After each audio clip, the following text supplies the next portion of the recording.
तो लोगों की आपबीती आपने सुनी, जिनके घर जल गए। नवादा अग्निकांड पर सियासत भी तेज हो चुकी है। नीतीश सरकार विपक्ष के निशाने पर आ चुके हैं। नवादा में बीती रात 20 घरों में एक साथ आग लगा दी गई। रात भर इलाके में हंगामा होता रहा। महिलाएं इंसाफ की गुहार लगा रही हैं। जब रूपेश की आप रिपोर्ट देख रहे थे, उस वक्त भी महिलाएं, जो पीड़ित महिलाएं हैं, वो इंसाफ मांग रही हैं। ये जो तस्वीरें इस वक्त आप देख रहे हैं, नीतीश के सुशासन के दावे पर कई सवाल खड़े करती हैं। नवादा में जो घर आग की चपेट में आ गए, अब वहां सिर्फ राख ही राख नजर आ रही है। हमारे संवाददाता रूपेश कुमार की एक और रिपोर्ट दिखाते हैं।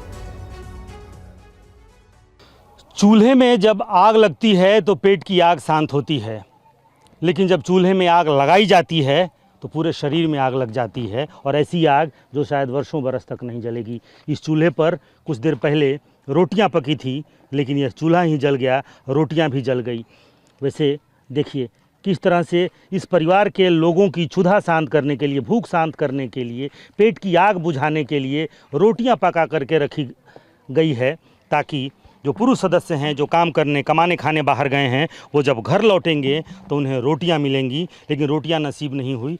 सर पे एक छत था, वो भी चला गया और कुछ नहीं बचा है।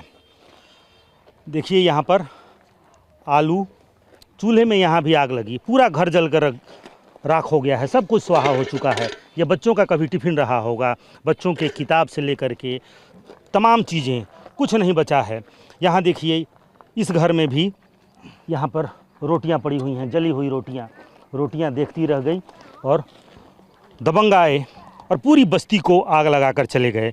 ये घर है कारी देवी का, और कारी देवी का एक और दुख है, तो इस दुनिया का सबसे बड़ा दुख है। अपने 5 दिन के नवजात बच्चे के सर से छत छीन जाने का दर्द क्या होता है। ये गरीब लोग हैं, इन्होंने ये बांस और फूस की ये जो मकान है, ये मकान कितनी शिद्दत से, कितनी मेहनत से, कितनी आरजू से ये मकान बनी होगी।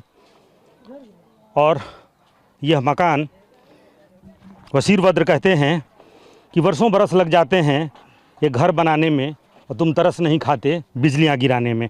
और बिजलियां गिरी हैं तो कुछ ऐसे कि किसी का कुछ नहीं बचा है। क्या नाम है आपका? कारी देवी। ये आपका बच्चा है? हाँ। कितने दिन का है?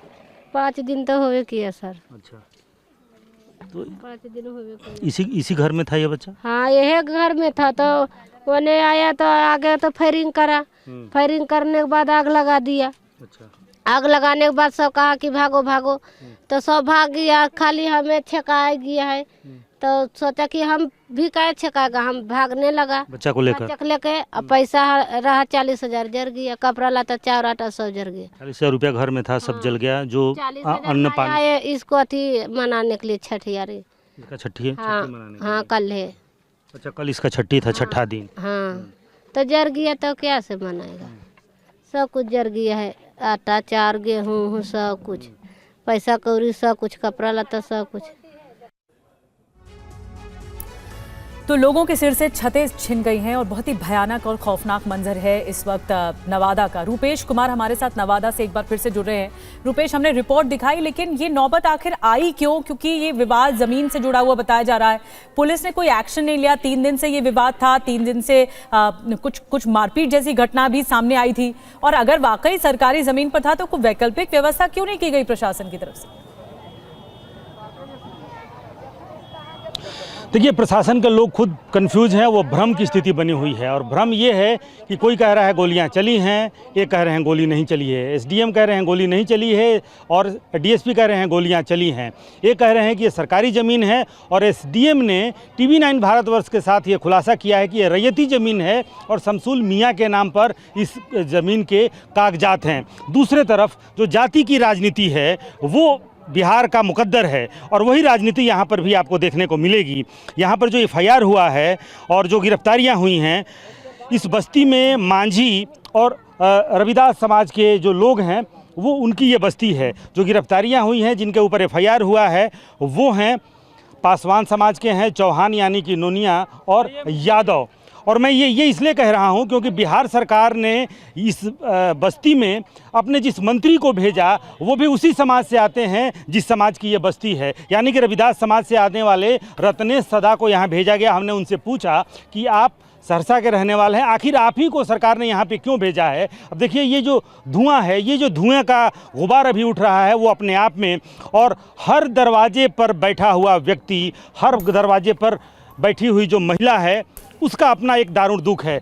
कहीं भी देखिए पूरी बस्ती में हम जिधर भी मुड़ जाएं, दाहिने बाएं जिधर भी मुड़ जाएं, दरवाजे पर सब कुछ जला हुआ आपको मिलेगा। कुछ चीज़ों को समेट लेने की जुगत यहाँ पे की गई। मैं कुछ देर पहले यहाँ आया था तो 2 महिलाएं बैठी हुई थी अपने 8 साल की एक बच्ची के साथ, जिसका दर्द ये था कि उसका स्कूल ड्रेस जल गया है, उसकी कॉपियाँ, यानी कि उसने कहा कि मेरा बस्ता जल गया है, मेरा कुछ नहीं बचा है। जो कुछ बच सकता था बचाने की जुगत यहाँ पर लगाई गई है। पुरुष सदस्य जो कल तक खाना खा करके और बाहर कमाने के लिए जाते थे, वो इन राखों को कभी अपने घर को बड़ी शिद्दत से देखते होंगे, और आज उसी दुख के साथ अपने घर को। ये आपका घर है? हाँ सर, आप ही का घर है। कुछ बचा कि सब कुछ स्वाहा? सब कुछ देखिए ना सर, सब बिल्कुल कपड़ा रहता सब स्वाहा हो सब सुहा हो गया। घर से निकाल सब विकेट जला दिए। मैंने लोगों से बातचीत की। आप देखिए और सामने देखिए, कोई कहीं नहीं गया है। लोगों के पास घर में चूल्हे नहीं जले हैं, खाना नहीं बना। कुछ लोगों ने ज़रूर इस जख्म पर एक खैरात की मरहम लगाने की कोशिश की थी। कुछ चूड़े लाए थे, कुछ गुड़ लाया गया था। हालांकि प्रशासन की तरफ से अभी तक कोई बड़ी व्यवस्था, इनके रहने खाने, इनके छत की व्यवस्था या कोई सामुदायिक भवन जैसी कोई स्थिति। और ये जो आकलन किया गया है उसमें कहा गया कि 21 घर जले हैं। 21 घर जले हैं, कुछ घरों को तोड़ दिया गया है, लेकिन जिनके घर टूटे हैं उनका कोई हिसाब नहीं है। आप देखिए प्रशासन कह रहा है कि 21 घरों को नुकसान पहुँचाया गया है, लेकिन नुकसान का मतलब होता है कि जिनके घरों को आग लगाई गई है वो घर हैं। लेकिन इस घर में क्या बचा है ये देखिए। और इस घर को स्कूल की तरह यहाँ पर इस्तेमाल किया जाता रहा है। इससे किसी की क्या दुश्मनी हो सकती है? देखिए ये जो बोर्ड है, ये वाइट बोर्ड यहाँ पे टंगा हुआ है बच्चों को पढ़ने पढ़ाने का। इस बस्ती में एकमात्र जो अपने तरीके से एक अरेंजमेंट किया गया था, वो अरेंजमेंट भी अब यहाँ पे नहीं बचा है और पूरी तरह से इसको उजाड़ दिया गया है, तोड़ दिया गया है। बहुत महत्वपूर्ण तस्वीरें दिखा रहे हैं कि किस तरह से लोगों के घर खत्म हो गए। दुख एक सा है बिल्कुल, और लोगों से भी, पीड़ित लोगों से भी बातचीत करते हुए रूपेश दिखाई दे रहे हैं। रूपेश, मैं आऊंगी आपके पास, लेकिन तस्वीरें बहुत अहम है, बहुत महत्वपूर्ण तस्वीरें, या यूं कहें कि प्रशासन की जो अनदेखी रही या बेरुखी रही, इसकी वजह से लोगों की छतें छिन गई उनके सर से, और रोते बिलखते लोग इस वक्त दिखाई दे रहे हैं। अब देखना होगा कि इसमें आगे क्या एक्शन होता है। शुक्रिया रूपेश आपका ये तस्वीरें नवादा से दिखाने के लिए।